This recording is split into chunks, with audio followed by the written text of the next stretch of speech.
কিন্তু নির্বাচনেই কিন্তু যত জটিলতা, দেশ ধ্বংস, সংঘাত, মারামারি, অভ্যুত্থান, অভ্যুত্থান, বাকশাল গঠন সব কিন্তু নির্বাচনের পরেই হয়েছে এগুলা। কাজে নির্বাচন যদি সংস্কার ছাড়া নির্বাচন হয়, নির্বাচনের কোনো মূল্য নাই, বরং নির্বাচনেই আর একটা সংঘাত বাড়াবে দেশে। আমরা জানি মোটা দাগে হচ্ছে উনি যেটাকে মহা ঔষধ মনে করছেন, আপনি সেটাকে মহা অসুখ মনে করছেন, এরকম কিছু। মহা অসুখ, অসুখ, অসুখ, ব্যারাম মানে ধ্বংস। যদি সংস্কার ছাড়া নির্বাচন হয়, জি তাই বলছি, এইটা বলছি, সংস্কার বলে নির্বাচন হলে হবে। আপনি দেখেন, নির্বাচনের জন্যই তো বেসিক ডেমোক্রেসি থেকে জনগণের ভোটের জন্যই তো যুদ্ধ হয়েছিল 70-এ, হয়েছে না? সেই লোকটাই 4 বছর যাইতে না দিতে এর মধ্যে সব দল বিলুপ্ত করিয়া, ভোটের অধিকার হরণ করিয়া একটা দল করে ফেললো। এটা নির্বাচনের পরে হয়েছে না এটা? আচ্ছা, তারপর 73 সালে যে নির্বাচনটা, সবাই আমরা সচেতন না? 73-এর নির্বাচনটা হলো তো ভোট চুরি, টোটাল ভোট চুরি, এককভাবে ভোট হয়ে গেল। ওই নির্বাচন তো স্বাধীনতার পরে প্রথম যে নির্বাচনটা, সেটাই তো চুরির মাধ্যমে হইল, ভোট চুরি।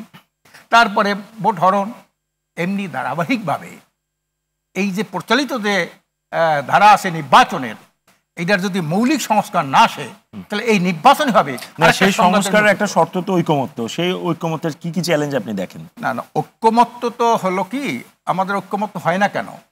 আমরা এখানে বসে আছি ওয়েস্টমিনিস্টার সিস্টেম, ওয়েস্টমিনিস্টার এইটি হলো আমাদের আসল পুঁজি, এইটি হলো আসল আদর্শ। ওয়েস্টমিনিস্টার কারা? আজকে 200 বছর আমাদেরকে যারা শোষণ করলো, এরপরে পাকিস্তানিরা আমাদেরকে শোষণ করলো, এ সবই তো ওয়েস্টমিনিস্টারের ক্যাটাগরিতেই এই নির্বাচনটা হয়েছে। এই যে আসন ভিত্তিক নির্বাচনটা, প্রার্থী ভিত্তিক, এবং প্রার্থী মনোনয়ন করতে যেয়ে যে কোটি কোটি টাকার যে মনোনয়ন বাণিজ্য হয়, এইটা তো ওয়েস্টমিনিস্টার সিস্টেম। এইটা হওয়ার কারণে কি হয়? ওই আজকে নাটোরের একজন রাজনীতি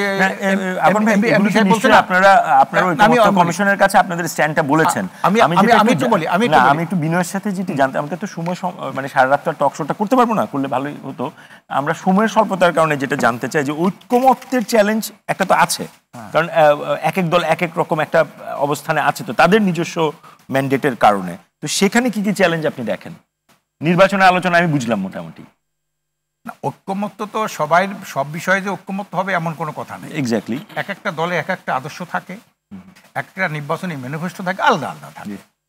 এজন্যে এখানে অধিকাংশ দল বলতেও যা বোঝায় তাও সমস্যা। তো অধিকাংশ দল বলতে সমস্যা। 16 দলে আপনার মিটিংয়ের লোক হয় 26 জন, তারাও তো ওই ঐক্যমত একটা দল।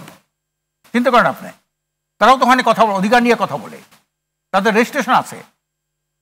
এই যে একটা বিশৃঙ্খল অবস্থা, এখানে আমি মনে করি যে মৌলিক প্রশ্নে যে ব্যর্থতা আমাদের নির্বাচনে দেখা গেছে বিগত দিনগুলো। মৌলিক প্রশ্ন যদি সংক্ষেপে বলেন। জি, মানে মৌলিক প্রশ্ন কোনগুলো? মৌলিক প্রশ্ন যেটা হলো যে 53 বছর যে ধারা নির্বাচন হচ্ছে, এই নির্বাচনের একটা পরিবর্তন দরকার, একটা সংস্কার দরকার। এইটা না হলে এই গতানুগতিক ধারায়, ওয়েস্টমিনিস্টার সিস্টেমের ধারায় কোনোদিন একটা সঠিক নির্বাচন হবে না। হ্যাঁ, এবং ভালো প্রার্থী মনোনীত হয়ে আসতে পারবে না। ধন্যবাদ।